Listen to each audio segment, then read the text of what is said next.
ગાંધીનગર સહિત 6 શહેરમાં ટાટની પરીક્ષા ધોરણ 9 અને 10ના શિક્ષક બનવા માટે ટાટની પરીક્ષા હોય છે। અમદાવાદ, રાજકોટ, વડોદરા અને સુરતમાં પરીક્ષાનું આયોજન। અંદાજે 2.10 લાખ ઉમેદવારો પરીક્ષા આપશે। 6 શહેરના 1058 સેન્ટર પર પરીક્ષાનું આયોજન। વધુ માહિતી સાથે સંવાદદાતા કલ્પેશ પણ આપણી સાથે જોડાઈ ચૂક્યા છે। જી કલ્પેશ, ટાટની પરીક્ષાને લઈ શું વધારે વિગત? અત્યારે એક સેન્ટર જે છે ગાંધીનગરનું ચૌધરી, ત્યાં આગળ અહીંયા ઉપસ્થિત છીએ। કુલ 2,10,000 ઉમેદવારો પરીક્ષા આપવાના છે।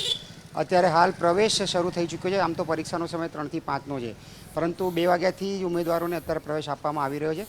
આકરી ગરમી છે અને આકરી ગરમી વચ્ચે 3 થી 5માં પરીક્ષા યોજાશે, એટલે કાળા તાપ વચ્ચે આ પરીક્ષા યોજાઈ રહી છે। ઉમેદવારો પણ હેરાન થઈ રહ્યા છે અને અહીંયા એમના કેટલાક વાલીઓ પણ આવેલા છે।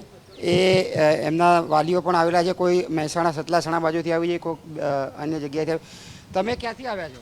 અમે સવારથી હા, તમે કોના માટે આવ્યા? કોણ છે તમે? છોકરી માટે, મારી છોકરી આવી છે। અહીંયા આ તાપમાં આખું ફેમિલી આવ્યું છે? ના, એ મારા છોકરા ને છોકરી છે। તમે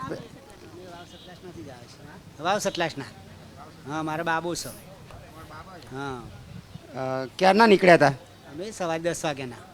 અહીંયા તો છાંયડાની કોઈ વ્યવસ્થા કેવી? થોડી સાઈડાની વ્યવસ્થા તો ઝાડ નીચે બેઠા છો તમે? નીચે બેઠ્યા છીએ। તો અહીંયા દેખાય છે કે અન્ય પરિવારો અને ઉમેદવારો પણ અહીંયા છાંયડો શોધીને બેઠા છે। અહીંયા અત્યારે હાલ ઉમેદવારો ધીરે ધીરે અંદર જઈ રહ્યા છે। 9 અને 10માં શિક્ષક બનવા માટેની આ શિક્ષક અભિરુચિ કસોટી છે। રાજ્યભરમાં 2,10,000 ઉમેદવારો છે અને 6 જિલ્લા શહેરના પરીક્ષા કેન્દ્રો પર આ પરીક્ષા યોજાઈ રહી છે।